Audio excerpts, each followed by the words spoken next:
चलिए, good morning everyone. तो last class में आप सभी लोगों ने केमिकल फॉर्मूलाज पढ़े थे ना जी। थोड़ा जोर से बोलो। सबसे अच्छे से बन जा रहा है केमिकल फॉर्मूला? हाँ या ना तो बता दो मेरे भाई। कैल्शियम एसिटेट नहीं बना।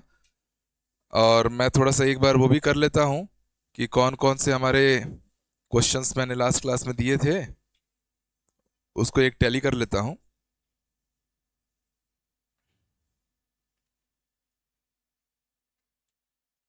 हाँ जी, कुछ क्वेश्चन मैंने लास्ट में आप लोग को एज अ होमवर्क दिए थे, तो मैं फटाफट उसको सॉल्व करवा देता हूँ। और उसके बाद फिर आज कुछ और नई चीज़ें पढ़ेंगे। जो टफेस्ट वैरायटी पूछ सकता है वो हम क्लास में भी डील कर लेंगे, और एकदम नज़ाकत से सभी से समझ में आ रहा है, सबसे बन जा रहा है।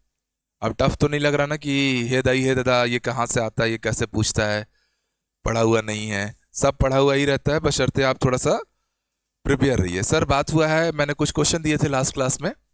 एक तो सर हमारा कैल्शियम ऑक्सलेट, मैं एक बार बस लिख देता हूँ दोस्तों, उसके तुरंत बाद फिर मैं इसको सॉल्व करा के आगे बढ़ जाऊंगा।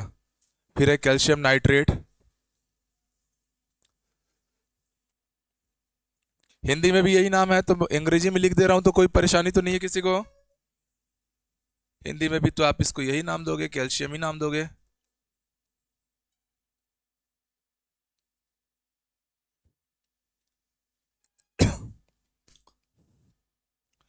फिर था हमारा कैल्शियम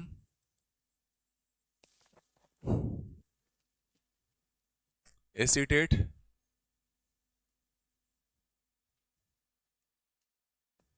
और क्या था? Calcium phosphate. यही होमवर्क मिला था और सबने कंप्लीट भी किया होगा जी। ये पांचवा है, ठीक है। अच्छा, कैल्शियम परक्लोरेट है एक।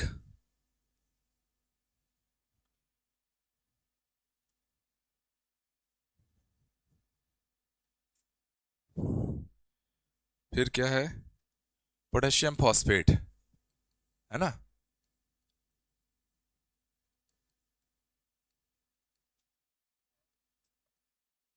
चलिए, जितने लोग बना चुके हैं एक बार मैच भी कर लेंगे, और जो लोग नहीं बनाए हैं अभी आप लोग साथ में ट्राई कीजिए। Potassium oxalate. और एक क्या था हमारा?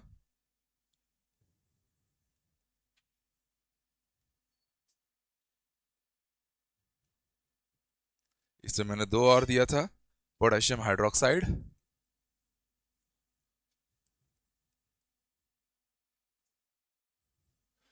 हिंदी में भी यही बोलते हैं, तो थोड़ी की इंग्लिश लिख दिया हूं, तो घबरा मत जाना कि सर इंग्लिश में पढ़ाते हैं। सर बाइलिंगुअल ही पढ़ाते हैं, और इस चीज के लिए 3-3 साल ट्रेनिंग चली है। चलिए, तो कैल्शियम, पोटेशियम, सोडियम सबको मिलाते हुए हमने बड़े सारे क्वेश्चन बना लिए।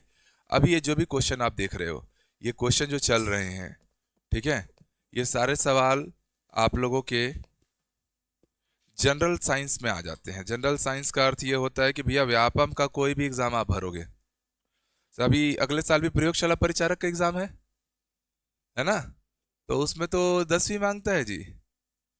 तो सबको भरना ही भरना है। तो प्रयोगशाला परिचारक है, जितने भी सहायक शिक्षक विज्ञान प्रयोगशाला वाले हैं, साइंस तो हर जगह आना है। व्यापम के हर एक आरआई का भरोगे, अमीन का भरोगे, क्यों अमीन में साइंस नहीं है क्या? आरआई में भी रहेगा। तो साइंस इसलिए पढ़ना जरूरी है। मैथ, साइंस, हिंदी, इंग्लिश, ये यूनिवर्सल सब्जेक्ट है। इनकी तैयारी आप किसी एक एग्जाम के लिए मत करो। जैसे मैं हमेशा देखता हूँ, वर्ग 3 वाले साइंस का नाम लेते भाग जाते हैं। आंखों देखा हाल, अभी एक जने और गई वर्ग 3 वाली होगी, ठीक है। तो बिना साइंस के आप नौकरी में नहीं लगोगे, सीधी सी बात है। एक एग्जाम में आप जीवन नहीं लगा सकते ना, अपॉर्चुनिटीज रहनी चाहिए। चलो, कैल्शियम की बात किया। कैल्शियम की वैलेंसी क्या है? कैल्शियम का परमाणु क्रमांक कितना है? 20। कैसे टूटता है? 2, 8, 8, 2। तो इसकी वैलेंसी क्या आ जाएगी? 2 अगर इलेक्ट्रॉन त्याग दे तो कितने बचेंगे? 8। 8 इलेक्ट्रॉन मतलब अष्टक पूरा नहीं है। अष्टक पूरा नहीं है जी। तो भाई अच्छी बात है ना, 8 इलेक्ट्रॉन पे अष्टक पूरा हो जाएगा। तो कब हो रहा है ये? 2 त्यागने पे, इसलिए इसकी वैलेंसी क्या हो जाएगी? +2। आप बताओ कैल्शियम सॉलिड है कि लिक्विड है कि गैस है? कैसे पता चला सॉलिड है? क्योंकि इसकी संयोजकता क्या आई, प्लस आई। सॉलिड की प्लस आना मतलब वो मेटल है, और मेटल हमेशा क्या होते हैं, सॉलिड। कुछ ही मेटल होते हैं जो लिक्विड में आते हैं, जिसमें आपने नाम सुना होगा, mercury, strontium, caesium, gallium. They are some specific metals state in liquid state. Okay, English होगा, इंग्लिश होगा, बस आज क्लास थोड़ा आगे पीछे हो गया। मैं मैराथन ले रहा था, इधर बर्थडे पार्टी चल रही थी करके ना, मेरा जल्दी खत्म हो गया था। मैम को उधर इंट्रोड्यूस कर दिया हूँ, फिर मैम ले रही हैं अभी। यूट्यूब पर भी एक क्लास जा रहा होगा ना, उसमें अभी मैम इंगेज होंगी। फिर मैं उनका क्लास टाइमिंग कवर कर दिया हूँ, फिर मैं उधर चले जाऊंगा, मैम इधर आ जाएंगी। ठीक है, सब क्लास होगा, टाइमिंग थोड़ा आगे पीछे हो जाता है। मसला ये है कि हम पढ़ाने पे भरोसा रखते हैं। ऑक्सलेट क्या है, C2O4 माइनस, इसका क्या हो गया, +2, इसका क्या हो गया, इन लोगों में इसका क्रॉस मल्टीप्लाई होगा तो Ca2, और ये हो जाएगा C2O4 2।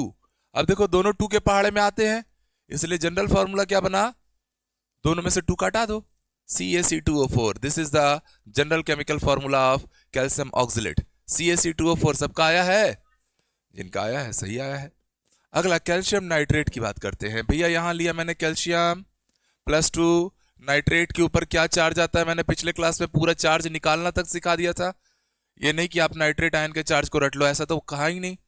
क्यों आया -1, इस पे -2 क्यों आया, हर चीज रीजन के साथ जाने हैं।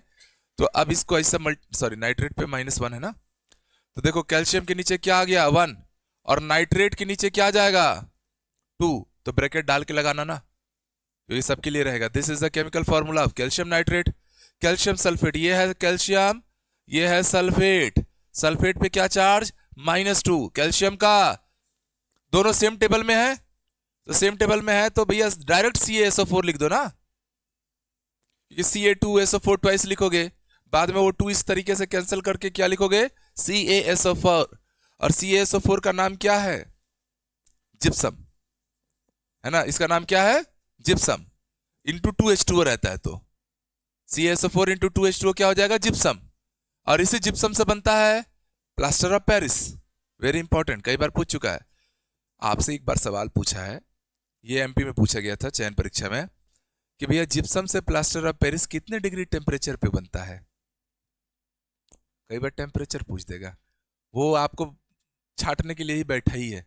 अब जिप्सम से प्लास्टर ऑफ पेरिस बनता है सब जानते हैं, बट ससुरे ने टेम्परेचर पूछ दिया। तो सर ये प्रोसेस होता है 120 डिग्री सेल्सियस पे। कितने पे, तो जब 120 डिग्री सेल्सियस पे मैं जिप्सम को रखता हूं, like this is CaSO4 into 2H2O, और मैं इसको गर्म कर रहा हूं 120 पे। 120 पे आपको पता है 100 से ऊपर गर्म करोगे तो पानी भाप बन के उड़ेगा, तो जो 2 मॉलिक्यूल पानी उसके 1.5 मॉलिक्यूल उड़ जाते हैं, और क्या बचता है, CaSO4 into ½ H2O, calcium sulphate hemihydrate. This is POP, plaster of Paris, and this is gypsum.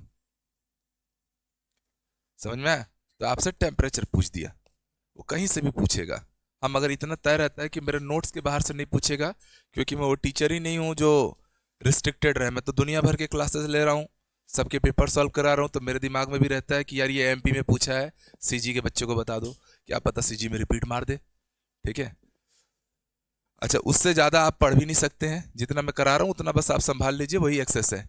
Calcium है, अच्छा एसीटेट की बात किए हो ना भाई, किसकी बात किए हो, एसीटेट आयन कहां से बनेगा, तो एसिटिक एसिड से बनेगा। This is the chemical formula of acetic acid, CH3COH, यही है ना एसिटिक एसिड।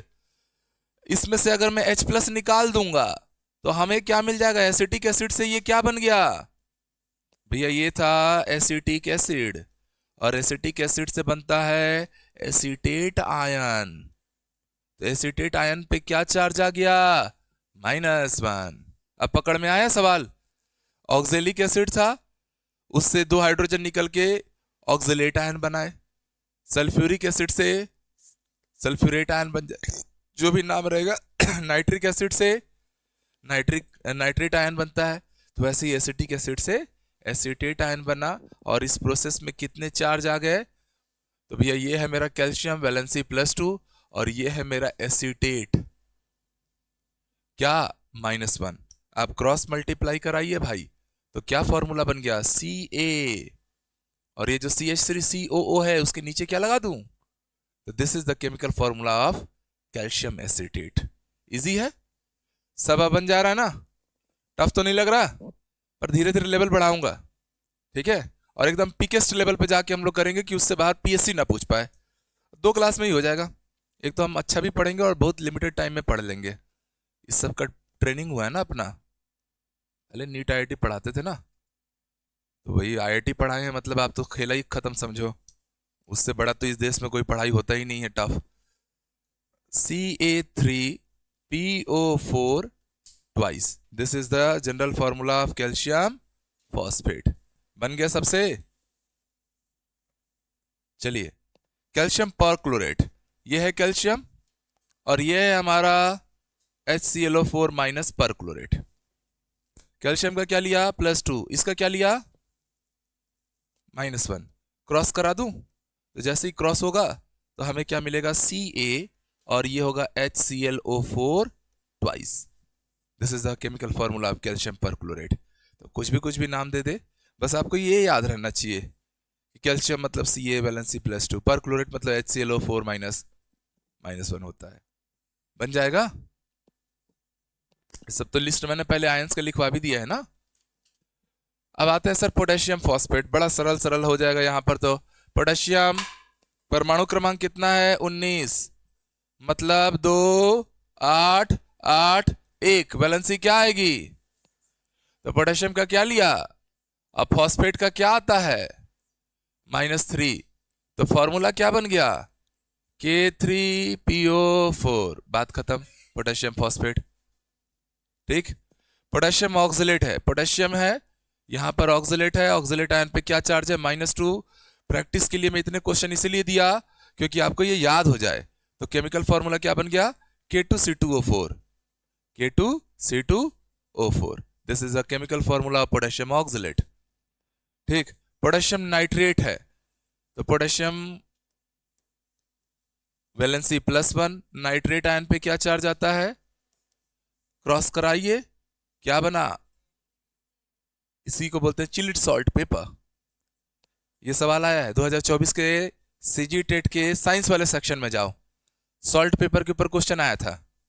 ठीक है, तो हमेशा जो नाइट्रेट ग्रुप रहता है, 2024 सीजी टेट का पेपर देखे हो नहीं देखे हो जी, ठीक है, वहां पर आप साइंस वाले सेक्शन में वर्ग 2 जब साइंस वाला होता है ना, उसमें सॉल्ट पेपर के ऊपर क्वेश्चन आया है। सॉल्ट पेपर बोले तो सोडियम नाइट्रेट NaNO3, और चिली सॉल्ट पेपर बोले तो पोटेशियम नाइट्रेट KNO3। लिख लो, ये 24 के पेपर का क्वेश्चन है, सीजी टेट 24। और मजे की बात यह है ना कि ये सारी चीजें मैं क्लास से पहले से बता चुके रहता हूं। तो अपने साथ एक सबसे अच्छी बात यही होती है ना, एग्जामिनर कितना भी डीप में चले जाएगा, है तो वो भी एक इंसान, तो हम उतना, वो मेरे मुख से निकली हुई चीजें ही ना पेपर में आती हैं, साधारणतः ये चीजें होता है। छत्तीसगढ़ वालों में तो इस चीज का थोड़ा सा वो है, क्योंकि कहीं से भी पढ़ लेते हैं, बस यूट्यूब पे फ्री में मिलना चाहिए, ये सस्ता वाला कोर्स कहाँ है। पर इस चीज में ना एमपी के बच्चे बहुत मानते हैं, मतलब एमपी में ना ऐसा रहता है कि बच्चे लास्ट में ऑफिस में भी फोन करते हैं, वहाँ एक ऐसा इमेज चले गया है कि ये आदमी एग्जाम के 2 महीना पहले जो पढ़ाता है ना वो पेपर बन जाता है। मेरी सेटिंग है व्यापम आयोग में, ऐसा उन लोग बोलते हैं सच में। आप स्टाफ लोग से भी पूछ सकते हो कि सर का पक्का वहाँ सेटिंग है, क्योंकि पूरा पेपर छपता है। अभी बिहार स्टेट का एग्जाम हुआ तो उसमें केमिस्ट्री फिजिक्स, आप यूट्यूब पे जाओ, बच्चे डाले हैं, बहुत से लोग तो नहीं गए, एमपी से भी बहुत से लोग भरे थे। एक शिवम द्विवेदी नाम का लड़का है, वो यूट्यूब पे बकायदा लिखा था सर 100 में 100 आपका पूरा फंस गया है। मेरा तो ऐसे ही दिल खुश हो गया कि मेरा हो जाएगा चयन, स्टेट निकल गया, तो सामने तो भर्तियां खाली जा रही हैं। तो ये चीजें इत्तेफाक से नहीं होती हैं, उतना आदमी वर्क किया है। चलो, और कौन बच गया था, 2 टोक बच गया था, एक है पोटेशियम और इधर कौन है, ये हो गया -1, ये हो गया क्या है ये KOH, ये है पोटेशियम +1 सल्फेट -2, बन गया हमारा K2SO4। समझ में आ गया। तो कोई भी एलिमेंट जोड़ के आप केमिकल फॉर्मूला जनरेट कर सकते हो। अभी तक आपने जितनी पढ़ाई की है वो सारी पढ़ाई किस पे बेस्ड है, वो एलिमेंट वर्सेस आयंस पे बेस्ड थी। इधर मैं एक तत्व लेता था, इधर मैं क्या लेता था, आयन। समझ में आ रहा है? अब मैं लगाऊंगा इसको, थोड़ा और अपडेट कर रहा हूं, लेवल बढ़ा रहा हूं, ions versus ion, ions versus. तो भैया कभी भी कंपाउंड बनने के लिए स्वाभाविक सी बात है, हमको क्या चाहिए, अपोजिट चार्ज, एक प्लस तो दूसरा, देखो ना, ये प्लस था ये माइनस था, तभी तो इन लोग में योग हो रहा था और जोड़ रहे थे और यौगिक बना रहे थे। तो अब हम लोग लेवल को थोड़ा अपग्रेड कर रहे हैं, आयन वर्सेस आयन में आ रहे हैं, और थोड़ा ध्यान से पढ़ना, ठीक है, और मजा आने वाला है। तो हेडिंग डाल लीजिए, chemical formula of bigger compound, ऐसा डाल लो। मतलब हम अब टाइप 3 में चल रहे हैं, टाइप 3। अब हम जैसे आपको क्वेश्चन दे दिए, हमने आपको क्वेश्चन दिया है अमोनियम, अच्छा सॉरी, अमोनियम के स्पेलिंग में डबल एम रहता है, अमोनियम नाइट्रेट। आपने अभी इसका नाम खूब सुना, नाम सुने नहीं सुने, कहाँ सुने, दिल्ली में अभी एक्सप्लोजन हुआ है ना, बम ब्लास्ट हुआ दिल्ली में, हरामखोर लोग कुछ नहीं तो यही काम करते रहते हैं। तो वहां पर पता चला कि 2-3 लोग और पकड़े गए हैं, और 2500 किलो अमोनियम नाइट्रेट एक जगह से बरामद हुआ है। 2500 kilo ammonium nitrate. Ammonium nitrate is a important component या केमिकल है जो किसी भी एक्सप्लोसिव मटेरियल में यूज किया जाता है। आपने नाम सुना होगा डायनामाइड, आरडीएक्स, आरडीएक्स का तो सबने सुना होगा ना, पुराने जमाने की हिंदी फिल्मों में खूब चलता था, आरडीएक्स आ गया है शहर में, फिर सलमान खान दौड़ रहा है इधर उधर, ऐसा ऐसा कर करके गर्व, ठीक, महाराष्ट्र पुलिस सेवा। आरडीएक्स का पूरा नाम, 2024 सीजीटेट का क्वेश्चन आया हुआ सवाल है, 24 सीजीटेट का प्रश्न में जाइए ढूंढिए, आरडीएक्स का नाम पूछा हुआ है, this is research and development explosive. RDX का पूरा नाम क्या है, research and development explosive, this is RDX. TET के पेपर में आया हुआ क्वेश्चन है ये, 24 में आया है या कभी तो आया है, पर आया है। तो सारे के सारे जितने भी हमारे एक्सप्लोसिव मटेरियल्स होते हैं उसमें हम नाइट्रेट को यूज करते हैं, और अमोनियम नाइट्रेट अपने आप में बम है। तो 2500 किलो कहीं से मिल जा रहा है, मतलब बहुत बड़ी बात है। इनफैक्ट इसको एक साथ रखना भी नहीं है, क्योंकि ये बहुत सेंसिटिव है, ऑक्सीजन के साथ तुरंत रिएक्ट करके कई बार एक्सप्लोड हो जाता है। रूस में कुछ साल पहले हुआ था, बेलारूस की कुछ ऐसे जगह का नाम था, मुझे पूरा नाम नहीं याद आ रहा है, बस यही नाम था जगह का। वहां बहुत बड़ा ब्लास्ट हुआ था, इंटरनेशनल न्यूज बना था, ठीक है, जैसे चॉर्नोबिल ब्लास्ट हुआ था या भोपाल गैस त्रासदी, वैसा बड़ा ब्लास्ट हुआ था। कारण यही था कि उन लोग 1-2 दिन के लिए रख के अमोनियम नाइट्रेट को और भूल गए थे कि उसको हटाना था करके, एक फैक्ट्री में आया और वो वहीं पे जमे रह गया, तो एक्सप्लोड कर गया, ठीक है। आतंकवादी लोग को तो खुद भी मरना ही रहता है, तो वहां भी एक्सप्लोड कर जाए, क्या ही करना है वाला हाल है। और देखते हैं अमोनियम सल्फेट, चलो काम में लग जाओ भाई, आप लोग बनाओ अमोनियम सल्फेट, ठीक। मैं दे रहा हूं आपको अमोनियम ऑक्सलेट, या मैं दे रहा हूं आपको अमोनियम एसीटेट,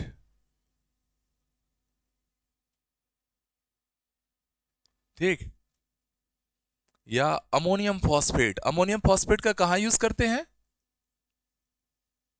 नाम सुने हो नहीं सुने हो, कहां, उर्वरक, फर्टिलाइजर, यूरिया, अमोनियम फॉस्फेट, है ना, ये फर्टिलाइजर में यूज कर रहे हैं, क्योंकि उसमें अमोनियम आयन भी है जो बेसिक कैरेक्टर ऑफ अर्थ बढ़ाएगा सॉइल का, और फॉस्फेट आयन भी है, ठीक है, दोनों मौजूद है, तो ये एक फर्टिलाइजर के तौर पे यूज किया जाता है।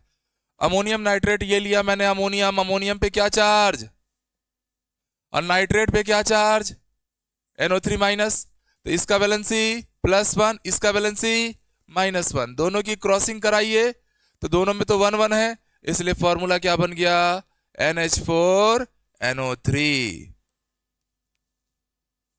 ठीक है, NH4NO3। कल मार्केट में गया था मैं मम्मी के साथ, वो थोड़ा कुछ कुछ उनका टूट गया था गहने का, तो ऐसे ही संडे वनडे को घर वाले ज़्यादा काम करवाते हैं बाकी दिन तो आप लोग काम करवाते हो, जिंदगी मेरी सुकून में नहीं जा रही है। तो जैसे पॉलिशिंग भी करते हैं ना, गहने चमकने लग जाते हैं, तो केमिकल्स वेमिकल्स रखे हुए थे। तो वो मैं सुनार को बता रहा था, भैया ये जो है ना, ये लुकास रिएजेंट है।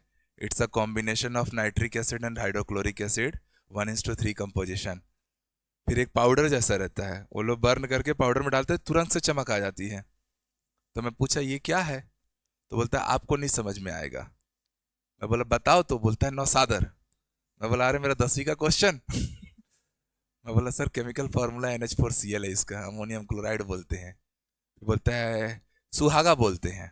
मैं बोला नहीं, सुहागा अलग होता है, नौसादर अलग होता है। ठीक है, सुहागा किसको बोलते हैं?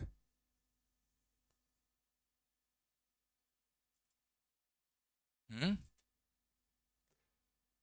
और ये जो आता है अपना सिंदूर, ठीक है, सिंदूर अलग चीज है, सुहागा अलग है।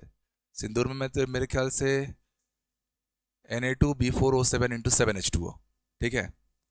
हाँ, वो सिंदूर का फॉर्मूला हो जाएगा। तो उसको पूरा केमिकल कंपोजिशन पूरा बता रहा था मैं। बोलता है भैया मैं ना आपसे कम पैसा लूंगा, आप रहने दो। 20 रुपए कम लिया।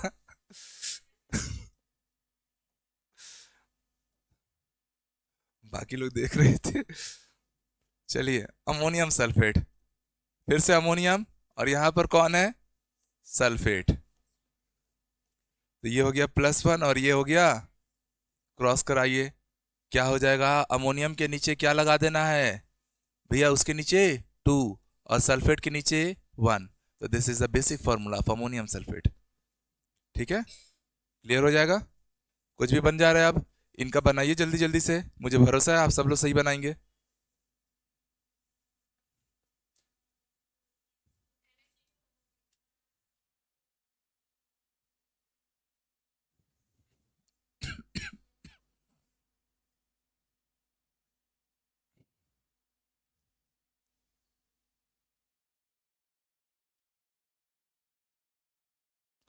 बनाए?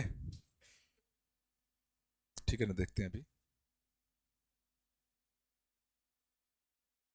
सब लोग अपना अपना ट्राई करो, फिर कुछ कुछ क्वेश्चन और कराऊंगा ना, मजा आएगा अभी। आपको भी लगेगा हाँ उस दिन का क्लास ठीक लगा था ना। आज का क्लास और ज्यादा धुआंधार होने वाला है, अभी बस लेवल बढ़ रहा है। भैया अमोनियम लिया मैंने यहाँ पर, अमोनियम पे क्या चार्ज? तो वैलेंसी हो गई +1, ऑक्सलेट। तो अब इसको ऐसे करोगे सलमान खान टाइप, सुई सुई, है ना? क्या बन गया? NH4 twice C2O4, this is ammonium oxalate. ठीक है। अच्छा, ये ऑक्सलेट या ऑक्जेलिक एसिड कहाँ पाया जाता है, ये सवाल पूछ चुका है टेट में और बाकी जगहों पे भी, PSC में भी पूछ चुका है। ऑक्जेलिक एसिड कहाँ है? टमाटर में। ठीक है।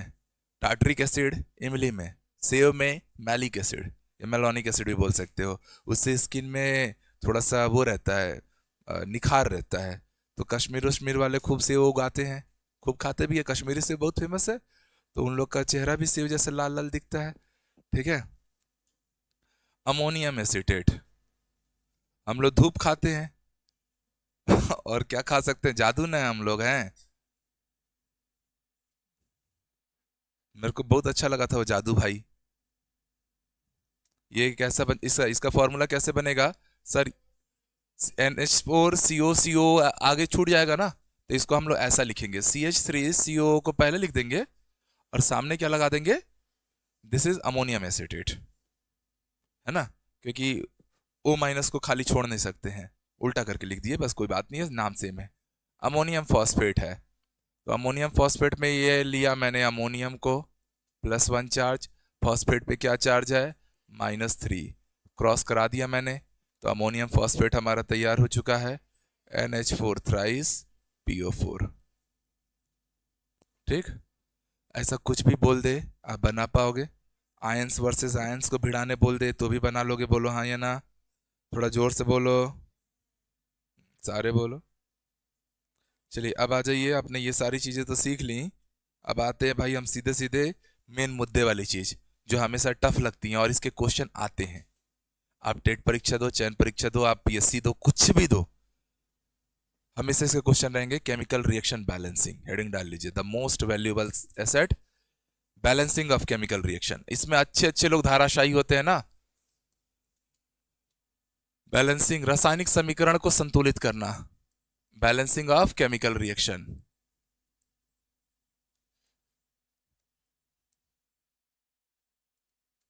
ये क्यों फंस जा रहा है बार बार?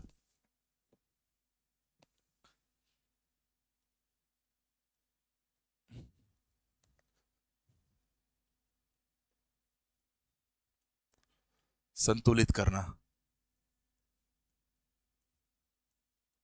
तो देखो, कोई भी जो केमिकल रिएक्शन होता है, ध्यान समझिएगा, ठीक है, उसमें एक साइड कौन रहते हैं? अभिकारक। क्या है? अभिकारक। अभिकारक का मतलब रिएक्टेंट। रिएक्टेंट मतलब जो रिएक्शन में पार्टिसिपेट करे, ठीक है। और इधर कौन आते हैं? हमारे उत्पाद। उत्पाद मतलब प्रोडक्ट। तो रिएक्शन जब शुरू होती है तब रिएक्टेंट रहता है। जैसे मान लो मुझे दूध से दही बनाना है, शुरू शुरू में दूध लूंगा और उस पर थोड़ी मात्रा में हम लोग दही मिलाते हैं, जिसको जोरन या अलग अलग चीज बोलते होंगे अलग अलग भाषा में। तो वो प्रोसेस चालू होता है रूम टेम्परेचर पे। 8-10 घंटा, 12 घंटे बाद आप देखते हो पूरा दूध किस में बदल गया रहता है? दही में। शुरू में दही है क्या? नहीं। कौन है? दूध। तो दूध क्या हो गया? रिएक्टेंट। और फिर वो बाद में किस में कन्वर्ट हो गया? दही में। दूध है क्या वहां पे? अब सॉलिडिफाई हो चुका है दूध, तो वो हो गया हमारा प्रोडक्ट। अच्छा, इन दोनों के बीच में एक जने खड़ा रहता है, इसे हम बोलते हैं उत्प्रेरक। क्या बोलेंगे? उत्प्रेरक। अंग्रेजी में बोलेंगे कैटलिस्ट। तो कैटलिस्ट जो है ये रिएक्शन को फास्ट भी कर सकता है, स्लो भी कर सकता है। ये रेट ऑफ रिएक्शन, रिएक्शन की स्पीड को चेंज करता है। अभी उत्प्रेरक का क्या काम है? अभिक्रिया की दर को, दर मतलब स्पीड को परिवर्तित करना। हर बार फास्ट ही नहीं करना है। ऐसे इंसानी क्षमता तो है कि हर बार जल्दी हो। अब मान लो मुझे भिलाई स्टील प्लांट में स्टील बनाना है, तो स्वाभाविक सी बात है मैं ऐसे केमिकल्स डालूंगा कि स्टील प्रोसेस जल्दी जल्दी हो। नहीं तो जितना समय लगेगा, मेरा तो टेम्परेचर जा रहा है ना, भट्टी जल रही है नहीं जल रही है, तो फ्यूल तो खर्चा हो रहा है कि नहीं हो रहा है? तो वो तो कई हजार टन मेल्ट हो रहा है, तो बहुत ज़्यादा फ्यूल खर्चा हो रहा है। तो इसलिए हम चाहेंगे कि जल्दी हो जाए। अच्छा, स्टील इंडस्ट्री में कैटलिस्ट के तौर पे हम किसको यूज़ करते हैं? तो मॉलिब्डेनम, याद रखना, ठीक है। ऐसे एल्यूमिनियम में पूछा जाता है, तो एल्यूमिनियम में फेल्सपार CsF2 और साथ ही में क्रायोलाइट Na3Al F6, इनका यूज़ किया जाता है। क्योंकि एल्यूमिनियम का जो टेम्परेचर रहता है ना, वो 2300-2400 डिग्री सेल्सियस पे एल्यूमिनियम मेल्ट होता है। और 2300-2400 डिग्री सेल्सियस पे अगर मैं टेम्परेचर दूंगा तो मेरे को उतना फ्यूल जलाना पड़ेगा। तो इसलिए हम लोग उसमें एक फेल्सपार या क्रायोलाइट मिला देते हैं। तो उससे क्या होता है? वो टेम्परेचर 900 पे आ जाता है, सीधे 1/3। और 900 पे तो हम जल्दी काम कर सकते हैं। तो ये सब प्रोसेस करके हम लोग अपने पैसे की बचत करते हैं, ठीक है, एनर्जी की भी बचत करते हैं। तो भैया आप याद रखिए, कैटलिस्ट में हमेशा रिएक्शन को फास्ट ही नहीं करना है। कुछ कैटलिस्ट है जो रिएक्शन को स्लो भी करती है। जैसे मान लो आपको सांप डस दिया, तो अब आप ऐसा इंजेक्शन लगा लो कि और जल्दी जहर फैल जाए। हम लोग एंटीवेनम लगाते हैं। एंटीवेनम क्या है? एक कैटलिस्ट है जो आपको सांप के जहर को काट नहीं देगा, वो बस डॉक्टर को ट्रीटमेंट के लिए समय देता है, ठीक है, कि डॉक्टर के पास थोड़ा समय मिल जाए 6-8 घंटे का, और जहर जो है पूरे बॉडी में फैले ना।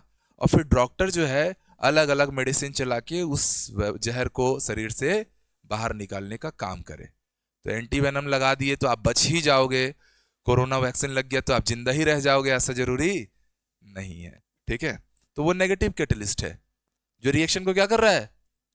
भाई सांप डस दिया है, जहर फैल रहा है, तो आपको उसको क्या करना है? स्लो करना है, ठीक है।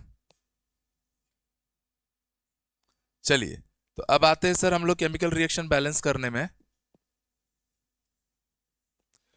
तो कोई भी जो रिएक्शन होता है, आपने ये बात समझ लिया कि कौन होता है रिएक्टेंट। रिएक्टेंट से क्या बनेगा? प्रोडक्ट। रिएक्टेंट से क्या बनेगा? प्रोडक्ट। आइए ध्यान से, थोड़ा मजेदार चीज समझ रहे हैं। मैंने नाइट्रोजन में हाइड्रोजन मिला दिया, तो क्या बनेगा? Ammonia gas. नाइट्रोजन और हाइड्रोजन मिलते हैं तो क्या बनता है?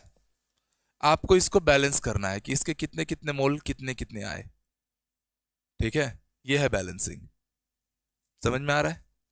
कभी भी ऐसे दे दिया जाएगा तो आप एक काम कीजिए, सर आप एलसीएम लो। भाई मेरे यहाँ कितने हाइड्रोजन है और यहाँ कितने हैं, दोनों का गुणा, एलसीएम लिया, कितना आया? 6। कितना आया? या फिर ऐसे देखो, कितने नाइट्रोजन थे और यहाँ कितना दिख रहा है, तो आप इसको 2 बनाओगे, बोलो हाँ या ना। जैसे 2 बनाने गए, हाइड्रोजन कितने हो गए, यहाँ कितने हैं, तो यहाँ कितना लगा दो, बैलेंस है। दो नाइट्रोजन, दो नाइट्रोजन, 6 हाइड्रोजन, 6 हाइड्रोजन। बैलेंसिंग पकड़ पा रहे हैं? ठीक, कुछ सवाल मैं दे रहा हूं, आराम आराम से ट्राई करिए, फिर लास्ट में तो हम लोग को देखना ही है ना।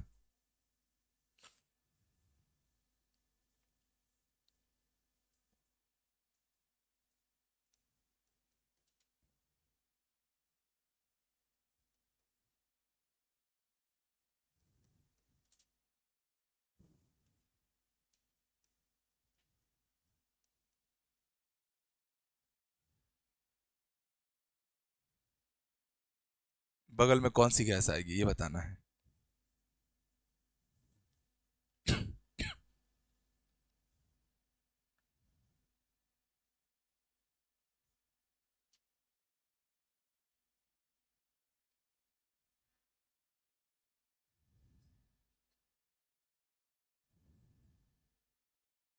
ठीक, चलो थोड़ा सा इसको मैं समझाता हूँ वैलेंसी के थ्रू।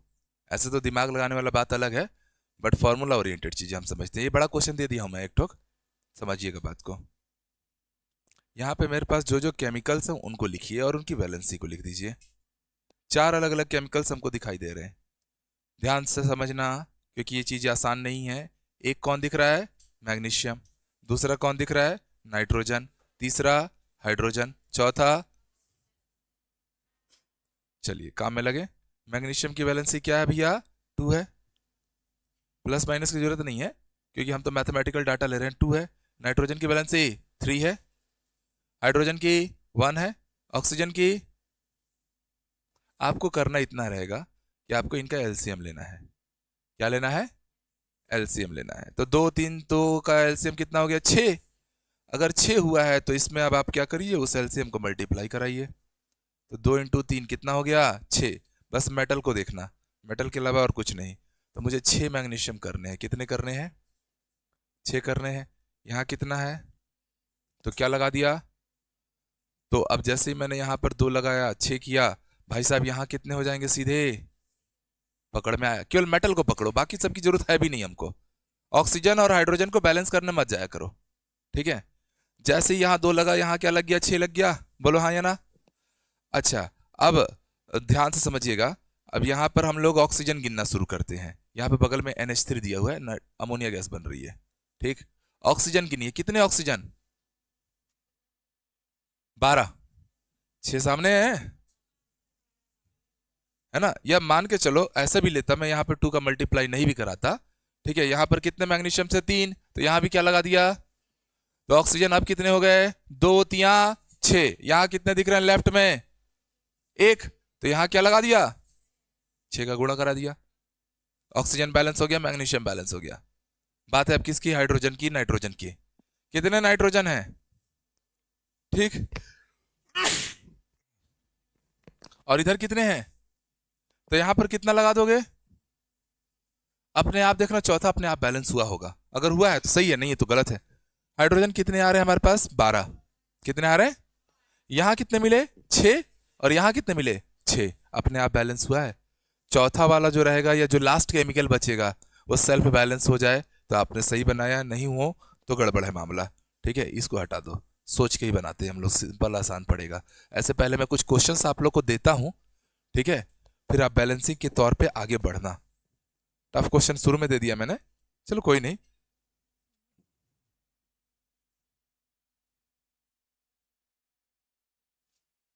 छोटा छोटा क्वेश्चन दे देता हूं मैं, like H2 plus of Cl2 मिलके बच्चा बच्चा जानता है क्या करने वाला है। H2 प्लस ऑफ O2, ठीक, C प्लस ऑफ O2, सब जान रहे हो क्या होने वाला है ना। NH तो हो गया है, Mg और Cl आपस में देख लीजिएगा क्या बनेंगे। प्रोडक्ट भी साथ में बना लीजिए, तो क्या प्रोडक्ट बनेगा? HCl। कितने हैं? दोनों, दो दो, बात खत्म हो गई। यहाँ पे क्या बनेगा? हाइड्रोजन ऑक्सीजन मिलते हैं तो क्या बनता है? H2O। कितने ऑक्सीजन है यहाँ? 1। और यहाँ कितने हैं? तो इसको आधा ना करके 1 ना कर दूं? 2 का आधा कितना हो गया? 1। तो बैलेंसिंग में ये भी चलता है, आप भी तो कर सकते हो। यहाँ पर C और O2 सीधे मिलके क्या बना दिया? CO2, tension free. MgCl2 सीधे मिलके क्या बना दिया? MgCl2, या Mg और 2Cl ऐसा लिख देगा तो भी एक ही मतलब है। ठीक, अब थोड़ा अच्छे क्वेश्चन पे आ रहा हूँ। बबुआ बबुआ काम हो गया हो, थोड़ा दमदार दमदार काम पे आते हैं। अब क्वेश्चन में सामने दे रहा हूँ, आप लोग सोच के बनाएंगे। मुझसे दिया है नाइट्रिक एसिड HNO3,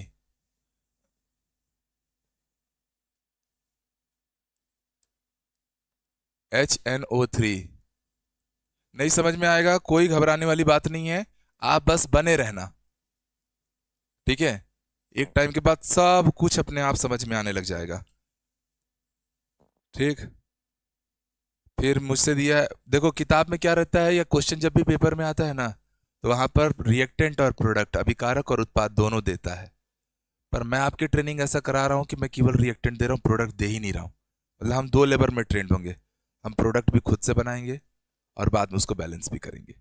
पर एग्जामिनर क्या देगा आपको, प्रोडक्ट दे देगा, आपको खाली बैलेंसिंग करना है। तो जूनियर लोगों का काम है, हम लोग सीनियर लोग हैं, है ना। एक आध दो सीनियर बेचारे सोच रहे हैं कि मैं कहाँ आ गया हूँ, और पीछे वाले बेचारे भाई साहब, प्रथम दिवस है आपका, पहला वाला क्लास अटेंड करना है ना, ठीक है। कब वर्ग 3 वाले हैं, लगा मुझे, कोई बात नहीं, दूध बात है। चलो, थोड़ा हम लेवल बढ़ा रहे हैं, हम प्रोडक्ट नहीं दे रहे हैं, प्रोडक्ट आपको खुद से लाना है, ठीक है। बनाओगे तुम ही लोग बनाओगे, टेंशन यहाँ मत। NaOH है, इसमें मैं H2SO4 डाल दे रहा हूँ। सोडियम हाइड्रोक्साइड में मैंने क्या डाल दिया, सल्फ्यूरिक अम्ल। क्षार और अम्ल दोनों अभिक्रिया करके क्या बनाएंगे, सॉल्ट। उदासीनीकरण अभिक्रिया, न्यूट्रलाइजेशन रिएक्शन। ठीक, और देता हूं मैं, यहां पर मुझे दिया है BaCl2 प्लस ऑफ H2SO4।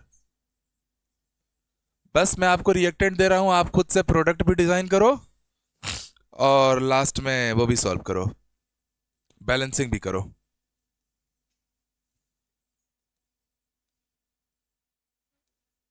चलो पहले मैं सिखा दूं, तैयार है। टफ चीज है पर आसान से सीखना है। पहली बात तो ये कि दो केमिकल एक दूसरे के साथ तभी रहेंगे जब उनमें कैसी चार्जेस हो, अपोजिट, है ना भाई। पति पत्नी का रिश्ता जन्म जन्म का रहता है, कई लोग तो इसको और ज्यादा टफ बना देते हैं, 7 जन्म का रहता है, एक जन्म में तो बर्दाश्त नहीं हो रहा है, ठीक है। आदमी सोचता है कैसे भी ले दे कि एक जन्म काट ही भी लूं। तो पति पत्नी का रिश्ता क्यों जन्म या ताउम्र का इसलिए रखा जाता है, जीवन साथी बोलते हैं, क्योंकि अपोजिट है। दो बहनें लाइफ टाइम एक साथ रह पाना पॉसिबल नहीं होगा, दो भाइयों में भी नहीं होगा, विरोध आ ही जाता है, ठीक है। तो आप ये बात समझ रहे हो कि अगर कोई केमिकल या कोई कंपाउंड बन रहा है तो चार्जेस अपोजिट होनी जरूरी है। एक काम करो, इसको तोड़ो, इसको तोड़ोगे तो H पे क्या चार्ज आएगा, प्लस, और नाइट्रेट पे क्या चार्ज आएगा, माइनस। यहाँ कैल्शियम पे क्या चार्ज आएगा, प्लस, और हाइड्रोक्सिल पे क्या चार्ज आएगा, माइनस। मैंने आपसे कहा कि प्लस वाले को किससे राबता है, माइनस से, माइनस वाला किससे जुड़ेगा, प्लस से। तो आप ये बात तत्काल समझ गए कि कैल्शियम नाइट्रेट के साथ कंपाउंड बनाएगा, और कैल्शियम जब भी नाइट्रेट के साथ जुड़ता है तो आपको क्या करना है, कैल्शियम पे क्या चार्ज, वैलेंसी में पढ़े ना, +2। हो गया, नीचे लगा दो ना, रिकॉर्ड कर लो। और NO3 पे क्या चार्ज है, ये क्रॉस कर दिया, क्या बन गया, CaNO3 ट्वाइस। अभी सीखे ना, सीखे नहीं सीखे जी। तो कैल्शियम को नाइट्रेट के साथ जुड़ना था तो क्या बनाना था, कैल्शियम नाइट्रेट, और वो हमेशा कितना बना, 2। कितना बना, अरे CaNO3 ट्वाइस है ना, तो NO3 में 2 लगा दिया, बस इतनी सी बात थी। बाकी H और OH आपस में मिलके क्या बना लिए, जल है तो कल है। अब पकड़ना बात को, मैंने पहले तो रिएक्टेंट से प्रोडक्ट बनाना सीख लिया, अब बैलेंसिंग पे आता हूं। कितने नाइट्रेट आए, कितने हैं, अरे नाइट्रेट कितने हैं, एक साथ गिन लो ना, क्योंकि नाइट्रेट को आपने अलग किया था ना, तो नाइट्रोजन ऑक्सीजन अलग अलग मत गिनो, एक साथ गिनो। नाइट्रेट कितने, 2, तो यहां लगा दिया 2, यहां तो 1 था ना, अब 2 हो गया। तो जैसे ही ये 2 हुआ, ठीक है, अब आप यहां से काम शुरू हो गया आपका, सबको बैलेंस करो। तो कैल्शियम कितना है, 1, कैल्शियम कितना है, नाइट्रोजन कितने मिल गए, 2, यहां भी कितने हैं? 2। ऑक्सीजन कितने हो गए? 6। और यहां कितने हो गए? 6। 6 और 2 8। 6 और 2 यहां कितने हैं? नहीं, 6 और 1 7 है। तो मैं यहां 2 का गुणा करा दूं। जैसे ही 2 का गुणा कराऊंगा, अब देखो 2 ऑक्सीजन ये और 6 ये 8 हो गए। हाइड्रोजन अपने आप बैलेंस हुआ होगा। कितने हाइड्रोजन यहाँ पे है? 2। और यहाँ पे कितने हैं? कितने हो गए? 4। Right side balance. चौथा अगर मिक्स किया, बैलेंस किया, मतलब आप सही बनाए हो। इसको पकड़ो ध्यान से। इसमें मैं तोड़ूंगा तो मैं कैसे कैसे तोड़ूंगा सर? इसको मैं तोड़ूंगा Na पे प्लस चार्ज, OH पे माइनस चार्ज, H2SO4 में H पे और SO4 में। ठीक है, तो आपको पता है प्लस वाला किसके पास जाएगा जी? अब माइनस वाला। क्लियर है? तो जब सोडियम सल्फेट से जुड़ता है तो क्या बनाता है? बता दो तो। क्या बनता है? Na2SO4 बनता है, नहीं बनता है? तो मैंने यहां बनाया पहली फुर्सत में Na2SO4, ये बना दिया मैंने। प्लस HOH से जुड़ेगा तो हमेशा क्या बनाएगा? वाटर। तो जो मेरा एक काम था, स्टेप नंबर 1, रिएक्टेंट से प्रोडक्ट बनाना, वो हमने कर लिया कंप्लीट। समझ में आ रहा ना? अब और आगे बढ़े। अब बैलेंसिंग पे आते हैं। सर कितने सोडियम है राइट साइड में और यहां कितने हैं? है ना? कितने आदमी थे? 2 आदमी थे। और यहां तुम कितने थे? तो तुमको होना कितना पड़ेगा? लगा दिए 2 का गुणा, सोडियम हो गया बैलेंस। सल्फेट कितने थे? अबे SO4 सल्फेट है, सल्फर नहीं सल्फेट। इधर भी कितना है? 1, बैलेंस है। ठीक है, ठीक। अब पकड़ो आप किसको? हाइड्रोजन को। कितने हाइड्रोजन है? और यहां भी कितने हैं? 2। ठीक जा रहा है। ऑक्सीजन को चेक करना पड़ेगा। कितने ऑक्सीजन? 2। और ये 4, 6 ऑक्सीजन। कितने ऑक्सीजन हो गए? अरे 4 ये रहे ऑक्सीजन, और 2 यहां से भी तो आ रहे हैं। 6 ऑक्सीजन है। यहां 6 यूज हो रहा है क्या? तो यहां पर आप देखिए कितने ऑक्सीजन हो गए? 4। 5 हुआ है तो इसको 2 का गुणा करके आप 6 कर दूं। 4 2 6 ऑक्सीजन किया मैं। सर 6 ऑक्सीजन किया हूं। उस दौरान हाइड्रोजन कितने हो गए हैं? 4। और यहां भी कितने हाइड्रोजन है? 2 ये और 2 ये, 4। सल्फर 1 है, इधर भी सल्फर 1 है। बैलेंस हुआ कि नहीं हुआ? तो हमने रिएक्टेंट से प्रोडक्ट भी बनाए और प्रोडक्ट बनाने के बाद हमने बैलेंस भी कर दिया। आपके पेपर में जो क्वेश्चन आएगा वो ऐसा लिखा रहेगा, रिएक्टेंट भी दिया रहेगा, प्रोडक्ट भी दिया रहेगा। वो तो आसान काम होगा, गिनती बस गिनना रहेगा, हो जाएगा। और कराता हूं ना, मुझे पता है ना, अभी प्रैक्टिस में थोड़ा और काम बाकी है। हाँ जी, BaCl2 है। पहले तो आप अलग अलग करो। Ba पे क्या चार्ज आ रहा होगा? प्लस। और Cl पे, यहां पे H पे, SO4 पे माइनस वाला किससे जुड़ेगा? प्लस से। और प्लस वाला माइनस से, अपोजिट में ही अट्रैक्शन है ना। तो भैया बेरियम के साथ अब मुझे सल्फेट रखना है। तो फॉर्मूला क्या बनेगा? BaSO4। क्यों? क्योंकि इसकी वैलेंसी भी +2 है और इसकी भी क्या है? -2। तो क्रॉसिंग कराओगे तो सीधे Ba2SO4 ट्वाइस, 2 2 कैंसिल करोगे, BaSO4। सिमिलरली हाइड्रोजन की वैलेंसी क्या है? +1। और क्लोरीन की सेम टेबल में अगर आते हैं, वैलेंसी अगर सेम होती है तो उनको सीधा सीधा लिख सकते हो, सीधे जोड़ के लिख सकते हो। जैसे Ba भी 2 था, सल्फेट भी 2 था, तो मैंने सीधा BaSO4 लिख दिया। कोई नंबर वंबर गुणा करने की जरूरत नहीं पड़ी। इसकी भी बनती, इसकी भी बनती, तो सीधे लग दिया हमने HCl। अब बैलेंसिंग के लिए आ रहा हूं। ठीक है, ध्यान समझिए। कितने Cl हैं? कितने Cl हैं लेफ्ट में, राइट में? तो उसको 2 कर दिया। ठीक है, जैसे ही 2 किया, हाइड्रोजन कितने हो गए? 2। वो यहां है, चलेगा भी, कोई लोड नहीं है। बेरियम कितना है? 1। यहां भी कितना है? सल्फर 1 है, 1 है। ऑक्सीजन 4 है, 4 है। सब बैलेंस है कि नहीं है? बस हो गया, यही बैलेंसिंग थी। ठीक है, तो आपसे ये क्वेश्चन दे देगा, आपसे यहाँ पर क्वेश्चन मार्क डाल देगा, ये सवाल बोल देगा, कई बार वर्ड्स में सवाल बना देगा कि बेरियम सल्फेट की अभिक्रिया मैं सल्फ्यूरिक अम्ल से करता हूं। तो आपको केमिकल फॉर्मूला पता होना चाहिए। अब बेरियम सल्फेट बोल दे, घबराने की जरूरत है क्या? हमने तो बनाना सीख लिया ना। अरे नाम देने से आप फॉर्मूला बना लोगे कि नहीं? और जनरल एसिड उसिड का हाइड्रोक्लोरिक सल्फ्यूरिक एसिड नाम तो याद रहता ही रहता है। तो आपसे ऐसा बोल देगा बेरियम सल्फेट की अभिक्रिया सल्फ्यूरिक एसिड से करने पर हाइड्रोक्लोरिक अम्ल के कितने मोल प्राप्त होंगे। तो आप अब केमिकल रिएक्शन आराम से बना के सजा सकते हो। अब ये सवाल एग्जाम में आता है तो हम लोग हे दाई हे दादा बोलते हैं, कितना टफ क्वेश्चन पूछ दिया है, जबकि जिसको बनाने आता है वो बड़ा खुश हो जाता है, अरे यार कितना इजी क्वेश्चन पूछ दिया है। ठीक है, और ये जो है ये पीपीटी बनता है, वाइट पीपीटी। अच्छा, ये गलती से क्लास वर्ग 3 में जुड़ गया है, क्योंकि इंग्लिश की क्लास थी, है ना। वर्ग 3 वालों को साइंस मत पढ़ो भाई, और मैं इंग्लिश वाली मैडम की जगह पे क्लास ले लिया करके थोड़ा सा आपको परेशानी हो सकती है। नहीं, साइंस नहीं पढ़ना है वर्ग 3 वालों को। हाँ, मगर सरकारी नौकरी में आना है तो पढ़ना है। आप वर्ग 3 वाले हो तो केवल वर्ग 3 में ही चयनित हो जाओगे, ये लिख के रखे हो क्या?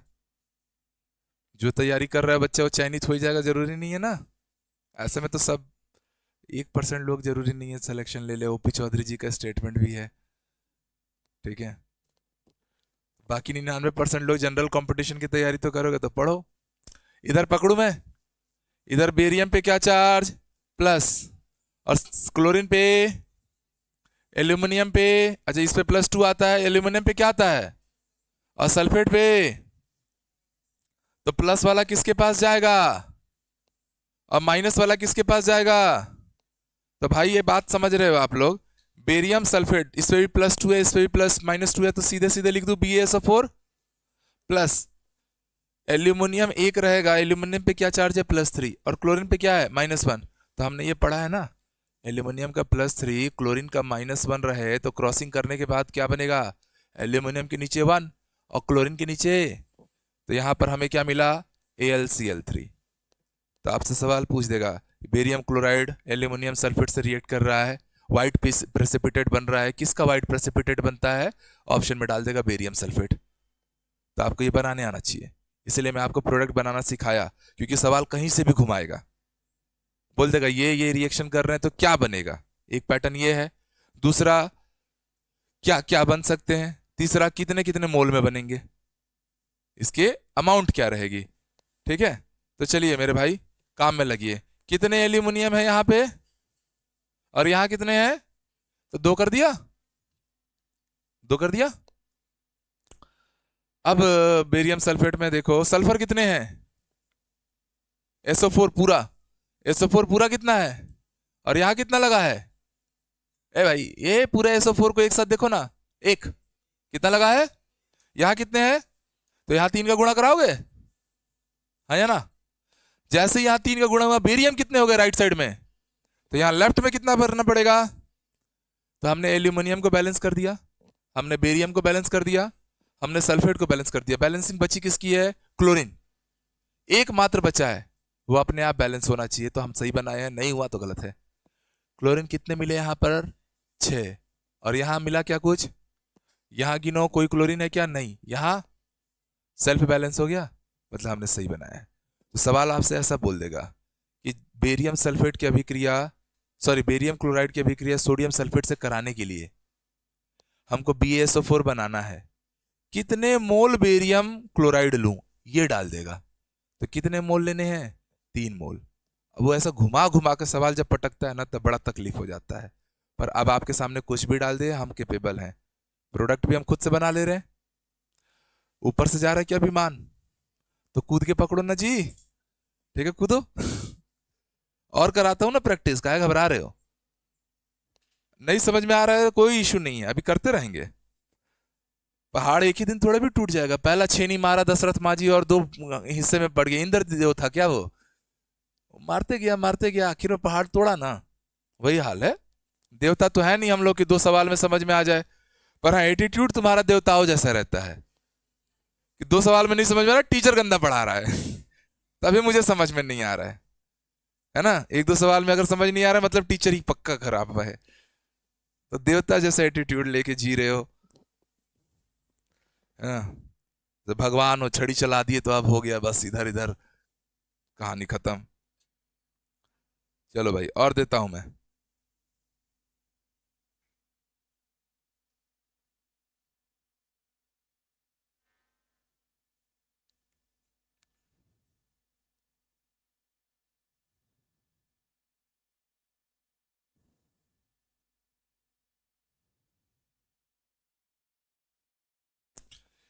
ये दिया है calcium hydroxide plus of CO2। चलिए काम में लग जाइए। फिर मैंने लिया जिंक कार्बोनेट, इसको मैं समोसा लगा दिया। समोसे का मतलब होता है थर्मल डिकम्पोजिशन, तापीय विघटन। टेम्परेचर डाल रहे हो आप उसमें।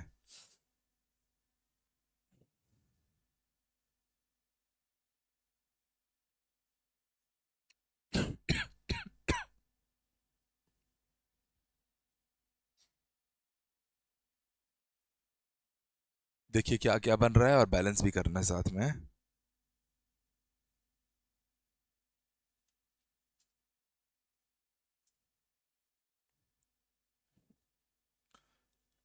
Fe2O3, इसका रिएक्शन कर रहे हैं कार्बन मोनोऑक्साइड के साथ।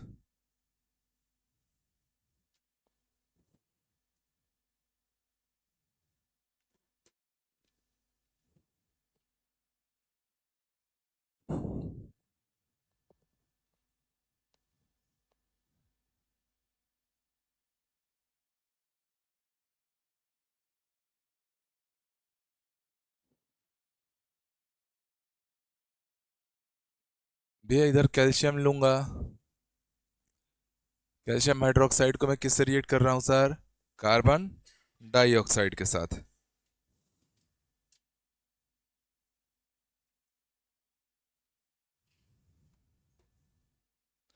चलो मैं बता देता हूं। इससे बनता है कैल्शियम कार्बोनेट, ठीक है, और साथ में कौन निकल जाएगा? वाटर। आप बैलेंस कर दो तो सर कार्बन बैलेंस करने गया, एक कार्बन कैल्शियम भी एक एक है, टेंशन नहीं है। टेंशन हो रहा है ऑक्सीजन हाइड्रोजन के नाम पे। किसके नाम पे? Oxygen hydrogen. कितने ऑक्सीजन है हमारे पास? दो, और दो चार, और हमारे पास आ कितने रहे हैं? चार। हाइड्रोजन भी तो ऐसे ही बैलेंस हो गया, लोचा ही नहीं था इसमें, सब बराबर हो गया ना। इसको आइए जिंक कार्बोनेट, जिंक कार्बोनेट टूटेगा तो कैसे टूटेगा? जिंक ऑक्साइड प्लस, कभी भी कोई भी नॉन गैस, नॉन गैस मतलब ammonia, H2, O2, carbon dioxide, अगर ये किसी रिएक्शन में बाहर निकलती हुई दिख रही है तो आप पहले तत्काल प्रभाव से उसको बाहर भेजो, बाकी वो अपने आप बैलेंस हो जाता है। Mg+HCl है, मैंने बोला कोई गैस बाहर निकलती हुई दिख जा रही है तो निकाल दो, ये क्या बन जाएगा? Mg। अच्छा मैग्नीशियम पे क्या चार्ज होता है? मैग्नीशियम क्लोरीन के साथ कभी भी रिएक्शन कैसे करेगा? मैग्नीशियम कभी भी क्लोरीन के साथ जुड़ता है तो क्या प्रोडक्ट बनाएगा?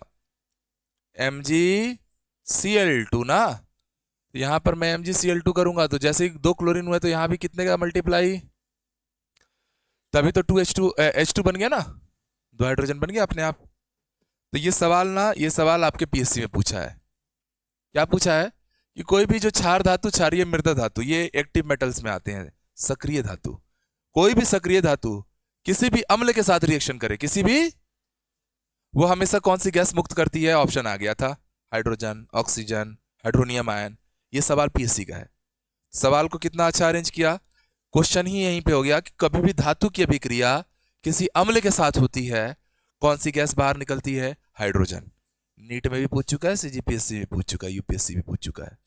वो लाइंस अपने आप में एक सवाल बनते हैं, तो थोड़ा सा जूम कर करके देखना है। फिर Fe का इसके साथ रिएक्शन कर रहा है, सर आयरन को अलग ना कर दो, और यहाँ पे कार्बन जो है ऑक्सीजन के साथ रिएक्ट करके CO2 बना लेगा। अब कितने ऑक्सीजन थे सर यहाँ पर? दो कार्बन अगर मैं कर दूं, यहाँ भी दो कर दूं, नहीं ज्यादा करना पड़ेगा ना। आयरन को तो आपने अलग किया है, तीन ऑक्सीजन था और कार्बन मोनोऑक्साइड था। हाँ हो तो गया, नहीं दो किया तो पांच हो जाएगा ना। हाँ तो साथ में ये भी निकलेगा ना, half of O2, half of O2 भी जोड़िए। दो हाइड्रोजन कार्बन आयरन, फिर चार ऑक्सीजन हो गए यहाँ पे। ऑक्सीजन अपने पास कितने थे टोटल? पांच, और एक O2 बनाकर हाफ ऑफ O2 मतलब एक ऑक्सीजन बाहर निकाला। ये प्रोसेस कहाँ यूज करते हैं? भिलाई स्टील प्लांट में। भिलाई स्टील प्लांट में आपको पता है कि भैया लोहा बनाया जाता है कि स्टील? क्या बनाया जाता है? तो जो ब्लास्ट फर्नेस है, बात्या भट्टी, बात्या भट्टी में बनता है लोहा। वो लोहा बड़े बड़े कंटेनर में रखते हैं हम लोग। कभी विजिट किए हो, नहीं किए हो, कोई बीएसपी अंदर गया है? ठीक है, मैं बता दे रहा हूँ। लोहा बनता है ब्लास्ट फर्नेस से, बड़ी बड़ी भट्टियां होती हैं, चार चार दो दो मंजिला बिल्डिंग के बराबर होती हैं वो। ठीक। अब वहां पर वो मैग्मा टाइप का पूरा लोहा पिघली अवस्था में रहेगा, उसको ढो के हम लोग ले आते हैं। वो बड़ा सेंसिटिव रहता है क्योंकि वो छलकते भी रहेगा।